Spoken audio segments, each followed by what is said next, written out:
All right, so how does Jim and Peggy from Louisiana's retirement plan stack up? So let's take a gander. We're going to look at their profile. They're both born in 1955, so they're 64 years old. We're having Jim's going to live till he's 90, but Peggy's going to only live until she's 75. So obviously, Peggy or Jim's going to survive Peggy by a substantial amount of time for sure. Hopefully, Peggy's doing okay. All right, so their net worth consists of they have about 500,000 investing, about 5,000 in cash, roughly 500,000 investing assets, 340,000 in Jim's IRA, 117,000 in Peggy's, and they both have Roth IRAs. Their total investment portfolio in terms of allocation is pretty heavy equities, so about 80 to 20, and I'm expecting a 6.5% rate of return there. Let's keep going. I hear Pablo running around here behind me. Their big issue is that they have this business property that they're getting $3,300 a month in rent, which is good. And they say they don't draw anything from the business, but I don't know if that. But so they got other income $3,950 a year, which is $3,300 a month. They said they're not drawing anything from the business, but I think they're still getting the rent. So I'm not sure if they mean a salary. I thought, but anyway, that's their big income right here. And they got their primary home, $250,000, about $3,000 in property tax and insurance. No debt at all. Liability, no debt whatsoever, which is sweet. Yeah, I mean that's a pretty good place to be. So now let's go to goals. Jim is working right now. He's going to stop next year. Peggy stopped. So they're right here, 2015. Okay, good. So they're just Jim is. Let's see. I want to actually go to income. Sorry, income 30. Jim's I guess working part time. He's going to stop next year. And their goals are they both retired already. They think retirement expenses about $5,000 a month will be the retirement expenses. They're going to have some vacation. They're going to give to the grandkids about $300 a month, and they'll have a vacation goal of about $20,000 a year until it looks like till Peggy dies. So we're going to say that in 2035. Yeah, it's just sad. Just got off the horn with the guy whose wife just died too. It's just sad, man. No other way around that. And he said, make sure you go give your wife a kiss and a hug and tell her I love her. And I did. And if you're watching this video, my friend, you know who you are. I did. And she said she was sad too. Not that you're asking us to be sad, but all right. So let's see. They have income now. Jim's got a pension. Let's see.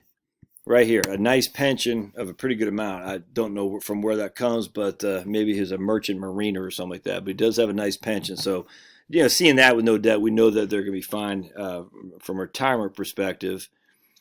And that's pretty much it. So their goals are Roth conversions, 2-bucket approach to retirement, move all funds to a more conservative dividend growth. Oh, they're going to also buy a new vehicle every year as well. So goals, the vacation, they're going to buy. Do I not have the new vehicle in here? I don't. Yeah, so every new vehicle, 1 or 2 every 7 years. So let's add that goal. Go to car. So new car, and let's say $50,000. They're saying 40 to 50. We'll just round up and say 50. And we're going to say it says 1 or 2 every 7 years. So we'll say every 5 years, I guess. And we'll do that until Peggy's end of plan. I'll do it till Jim's end of plan. And they'll buy outright. Okay, cool. Good. All right, that looks good. All right, so they want to know about Roth conversions, 2-bucket approach to retirement, move all funds to a more conservative position. Vanguard Wellington, Vanguard Wellesley, Vanguard dividend growth. Yeah, I don't think they should be doing that. Anyway, we'll dive into that. We already talked about expenses. Social Security. There we go. Social Security. Jim's getting $1,750 at his PIA. Peggy's $1,000 at her PIA. She should go ahead and take hers, ASAP. To be perfectly honest with you, but and they're not saving anything. Are they? They won't be able to save any more to a raw. Yeah, okay, good. Oh wait, I gotta get rid of that. They're not saving anything to Roth, so let's get rid of that. All right, good. Let's make sure we don't have anything else in here from. Okay, and goals and $5,000 a month in retirement expenses. Yeah, they didn't really say how much they need in retirement expenses. So we're going to go with $5,000 a month. Yeah, there it is, 5,000 a month. There we go. So they did say that. Cool. Healthcare costs, we're just going to use the typical Medicare stuff. All right, that looks pretty good. So let's put up here. Okay, good. All right, so let's see what we're looking at. There's no way to run out of money. Yeah, and then they're leaving. I can't tell how many children they got. Grandkids, so they have some kids, obviously, but they're not run out of money. And the reason for that is simple. Watch, their income's only 79%. Oh, because you got the car. Here's the car stuff. Only 79.4% is stable because they are taking money from a car. I mean, I don't think they'd take money from a car here. So 1, 2, 3, 4, 5, 6. Yeah, I think we'd probably cut that off. Let's go back and change it. He's not going to buy a car his last year of life. We're going to go to goals, new car, and we'll do that till calendar year, till Jim is 8. We'll just say he's 85. All right, so there you go. That looks good. All right, so we'll go back to retirement.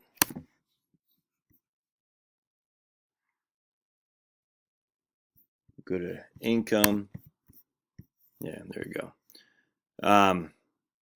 That's a car goal right there. Yeah, it looks pretty good. So again, the dark blue veins, the median, they're not coming anywhere near running out of money. And let's take a look at cash flows. So income inflows is from the pension right there, and then they got Social Security kicking in at 2022. I just go ahead and have Peggy take Social Security. So I'm gonna put that on now. If she's only living until she's 75, might as well just take it now, man. 64 right now, I think. Let's just have it. We'll start next year. All right, so let's go back to retirement. All right, go to cash flows. So what was the difference between the current?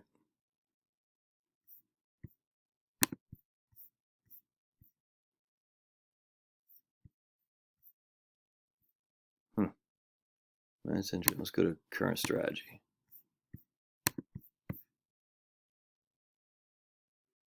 All right, so okay, gotcha. We'll go back to this. Well, let's just leave this for the time being. All right, so they're not run out of money.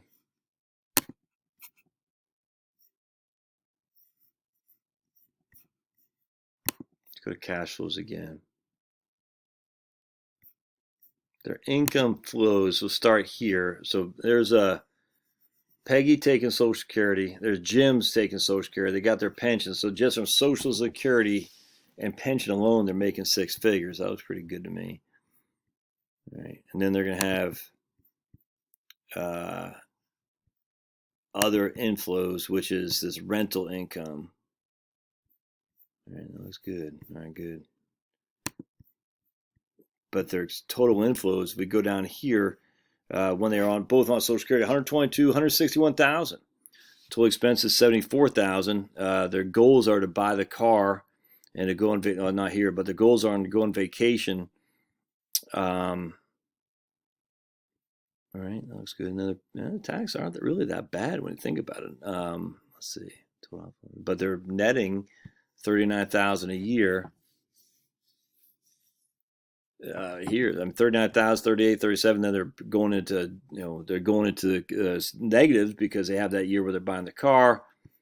They go into negative, but all these other times they're positive cash flow like crazy. All right. Let's look at accounts.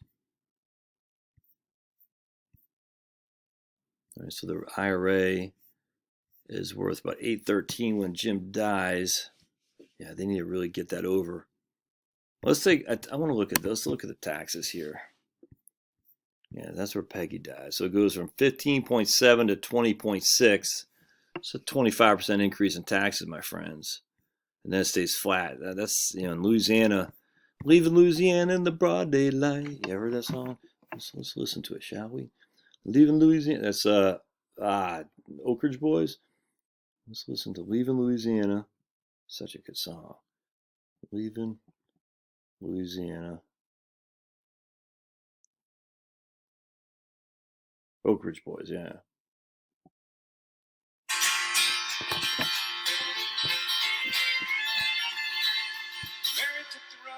Traveling man, broken hearted. Pension, Social Security, when they're both on Social Security. In the pinky.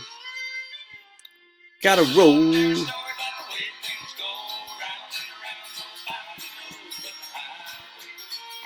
Goes on forever. Highway goes on forever. Let's go back to cash flows. I got drunk with a rambling man. All right, so here we go.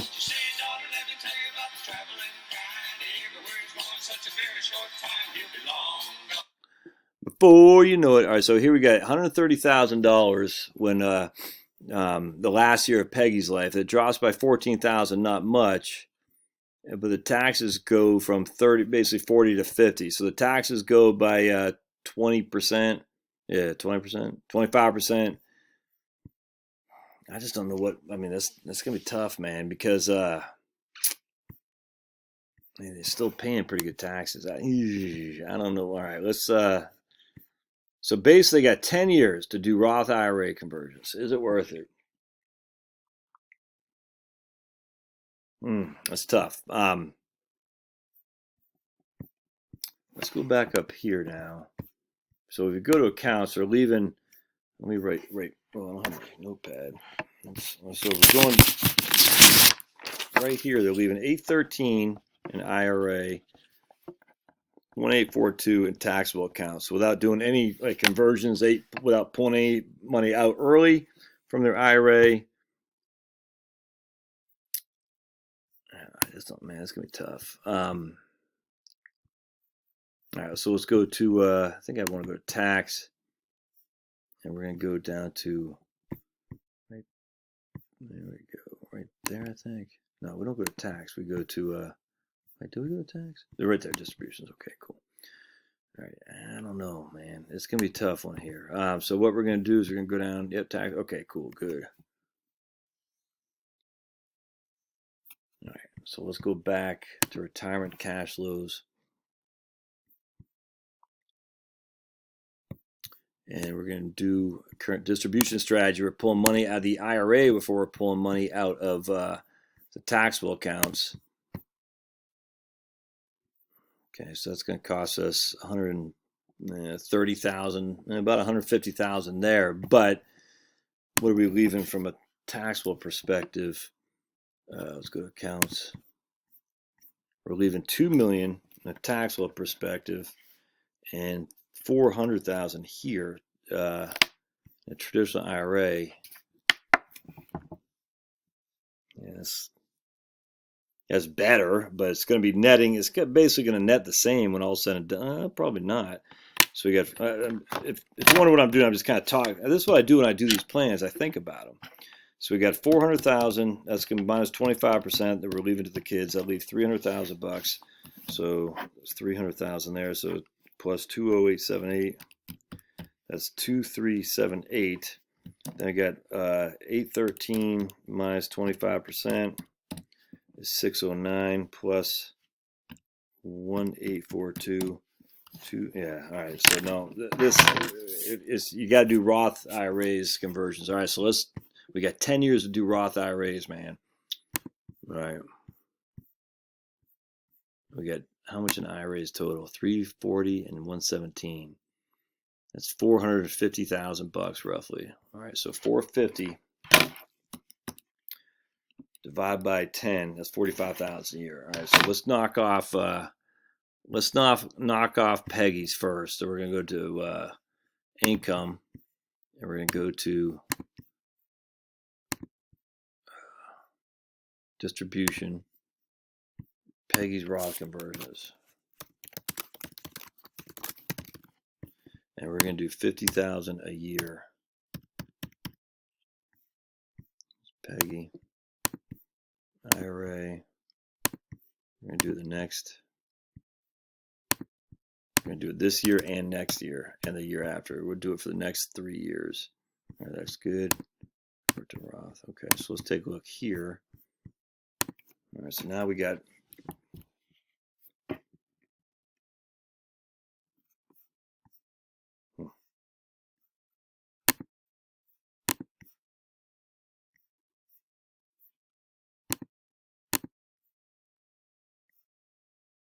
I guess I have to do that. Now let's go to cash flows. Accounts. Well, let's make sure that was going to the accounts. All right, so there's, okay, sweet. So in 2022, Peggy's IRA is in Roths. So her IRA is gone. And all we got left in this case is Jim's. All right. Let's take a look at, let's go back here. So in this case, you got 230. Okay, so well, that's pretty good to me. 1.703, 685, 237 minus, let's say that's 175. Okay, so let's add these numbers up. 685 plus 175 plus 1703. Oh yeah, that's much. Oh yeah, that's much better. Look at that, man. That's 2.563 million, and after tax, that's much more effective. Now the problem, of course, is watch this. It's still not bad, man. That's first, so we got to use more of. Okay, it's still not bad. Let's go to. And we're gonna get out of here. Okay, look at that. They're gonna pay a lot up the front end, man. 50, 32,000, 30,000, 22. But then look at these taxes on the back end. It's gonna get ugly. All right, so let's go ahead and knock Jim's out too. So we're gonna do a Roth conversion for Jim.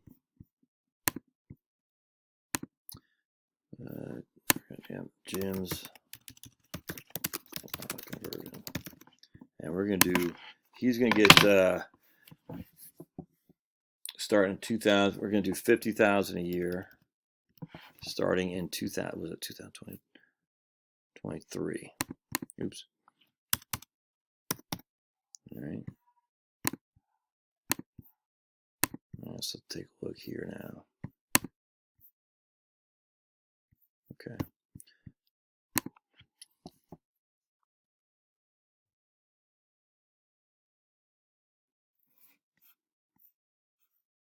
You might be wondering, well, that doesn't look that good compared to the other ones, but it does because this is all after tax. Just be advised. All right, so let's take a gander. Cash flows.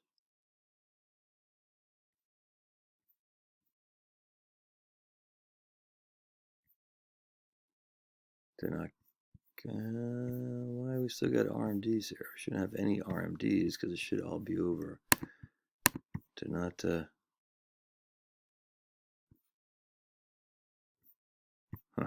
Did not take. And didn't take it. Why? They're not titled the account correctly. Yeah, Jim's IRA right there. It says IRA. Oh, did I put it in? Did I leave it in a 401k by accident? Yeah, okay. There we go. Okay, good. That's this will change everything. First thing I want to do is let's look at the tax. This should be significantly lower on the back end. Yeah, that's much more smooth. I like that a lot. All right. All right, so now let's go to retirement. We're going to be good. Go to cash flows.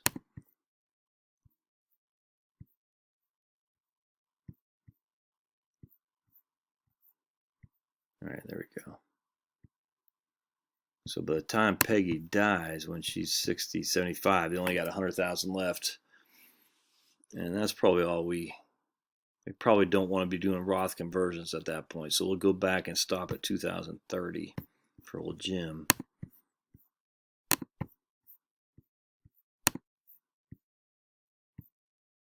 There we go. And I think what I would do here is I'd actually start this at 2022, and that will have some offsetting going over what Peggy's doing. But yeah, I mean, you only have 10 years of taking advantage of married filing jointly tax returns.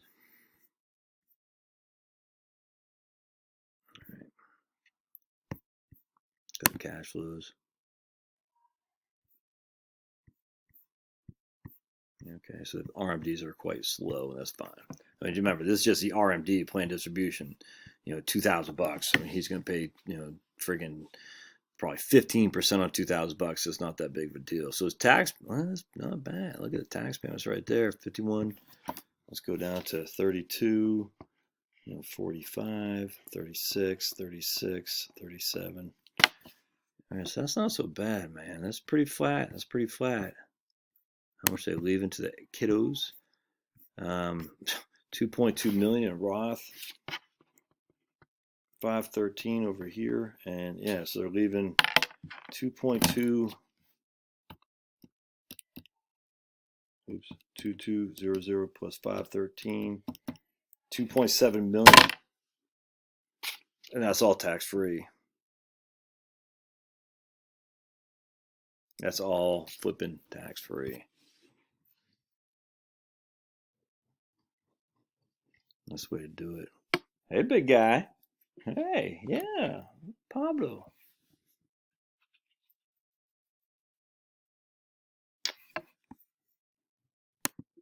Let's go back to not doing a Roth. Just the Roth IRA, man. I tell you, when it works, it works. All right, so there are a couple things going on. There's no getting around the fact that they're going to pay big taxes because they're getting that pension income and they're getting that rental income. There's just no getting around that. But the question is, paying bigger taxes, they're going to pay even bigger taxes if Jim survives Peggy by 15 years. And here we're going to go, what happens if they don't do any Roth conversions? I mean, that's going up here. It's a steady increase, boink, boink, boink, and then kaboom, it stays flat. And I mean, watch this. We'll go to 2038. 2038. $50,000 of taxes on $248,000 of income. That's just the feds. All right. So now if we go back to Roth conversions. All right, so we got, I mean, you see what I'm saying? I mean, that's 50,000 flipping dollars of taxes.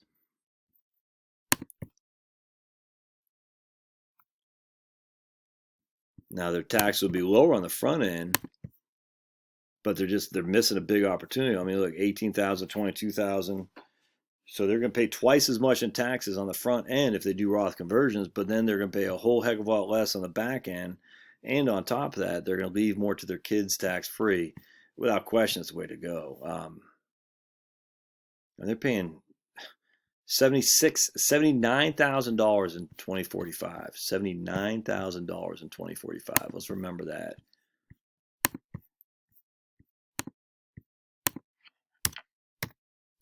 Oh, highway that goes on forever. No highway that goes on forever.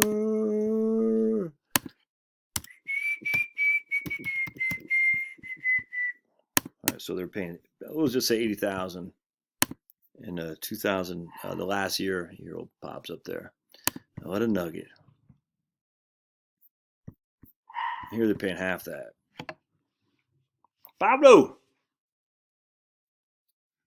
All right, so I mean, they're leaving 2.7 million tax free versus 2.0 7 million tax free versus 2.3 million tax. I mean, just, or after tax, I should say. But that doesn't include, their home. And the whole point, the whole reason is because of tax man. I mean, the tax payment is just significantly reduced. It's crazy. It's crazy to me. I don't know how else to say that. I mean, the difference between the two scenarios is extraordinary. I mean, look at that. Instead of being, he's paying 18%. Was this with Roth conversions? Hold on a sec.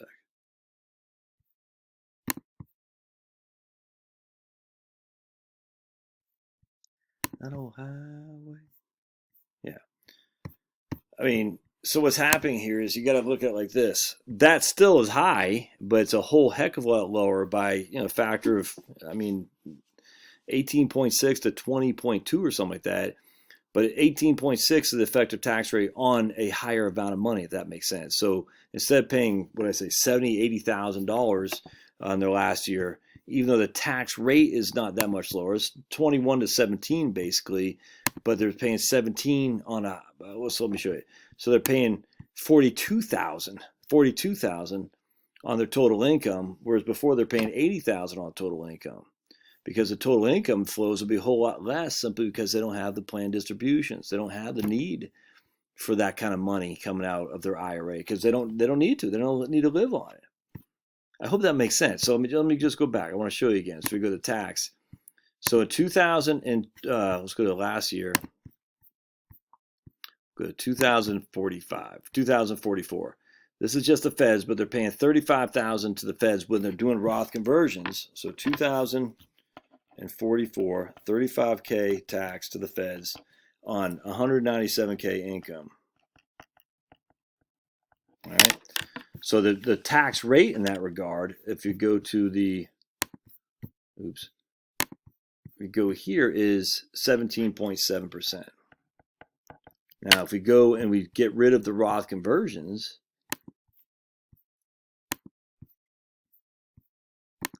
oh highway, and goes on forever, leaving Louisiana in the broad daylight.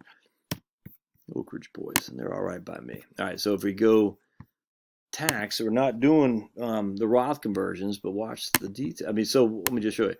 That doesn't look that bad. It's 21.1 to 17.7, not a significant amount. But watch what happens when we do the details. Oops. Right, now they got 302 of income and $63,000 of taxes. You see what I'm saying? So even though the percentage doesn't look that much different, it's a percentage on a lower amount that makes it all the thing. Now, I don't know. What's that? Schedule 4. I don't even know what that is. Let's take a look. Schedule 1 through 4. Is that?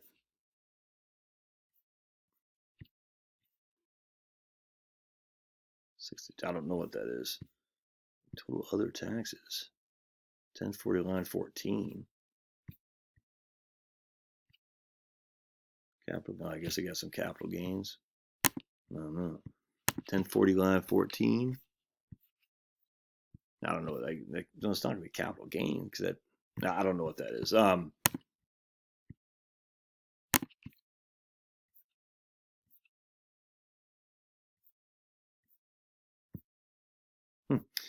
Weird. Anyway, resume. So, 302 is their income, and the reason their income is so much higher is because they have these required minimum distributions right here. $71,000. So it went from 197 in total income. I think that was AGI. I can't remember if it's AGI or if it's taxable. I can't remember, but to 302 because they have these huge RMDs at $79,000, which means they have to pay more taxes. So that means they have to have higher outflows. Their outflows are 209 because they got to pay more taxes because they have huge, bigger RMDs. So their RMDs go up means their taxes go up, which means their total income goes up. I was going to look at, let's look at expenses. Watch this. All right, so now here's their healthcare stuff, $11,820, about $6,000 each. That's not that big of a deal. When Jim dies, when it's just Peggy. So remember, Look at this. Here's their health care. 11,000, basically 12,000 between them. Peggy dies. Here's their health care for Jim. 12,000. Why? Because he's getting penalized because of the IRMAA rules. You see that? So basically 6,000 a year between them, which is normal, I would say, for healthcare costs. But then when Jim dies, it's going to be that 12,000. Peggy dies because now Jim is in a high tax bracket, and he'll have all these other expenses right here. 7,000. His Part B goes from 2,200 to 7,000. His Part D goes from 2,800 to 7,000. You see what I'm saying? It's freaking nuts, dudes. And then it's just going to go up. And if you think it's going to stop there, you're crazy. All right, so so that's another reason to do the Roth conversions for sure. If you go back to doing the Roth conversions, boink, because he doesn't have those RMDs.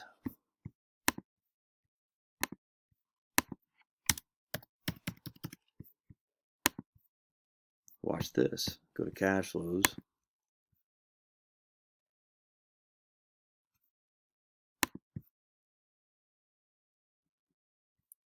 Go to expenses, healthcare. So here's it's going to be between them about 14,000. I think they probably have a little bit of extra premium. I don't know, because they're doing the Roth conversions, maybe a little bit of extra premium. Then Peggy dies, and then we're going to go to. Well, there's Jim, still pretty significant. Well, I guess it doesn't matter. That's interesting. It goes from 4,000. Oh, okay, because he's still doing Roth conversions. I don't know, but then it drops. Why does it go 76 and 77? Oh, is that when he takes out money for the car? I don't know. Let's take a look. What's going on there? 76 and 77. Why does he got so much when he's 76? Because he's single, but then 77.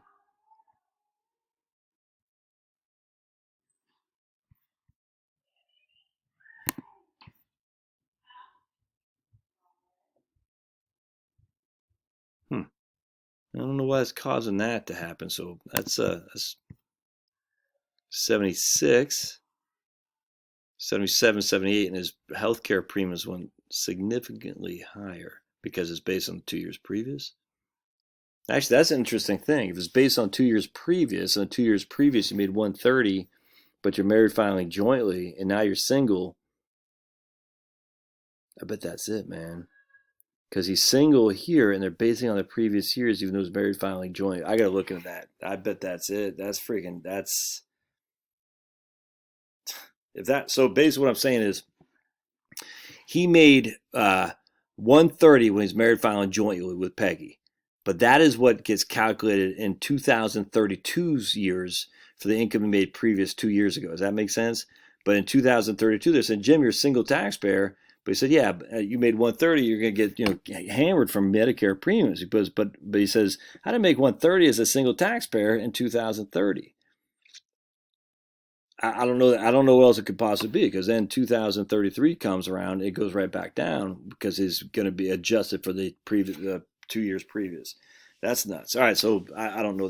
I got to look at that. That's dastardly. It would not shock me if our betters in DC do that. Snakes in the grass. All right, so Roth conversions, got to do them. Got to do them in the 10 years that Peggy's still alive.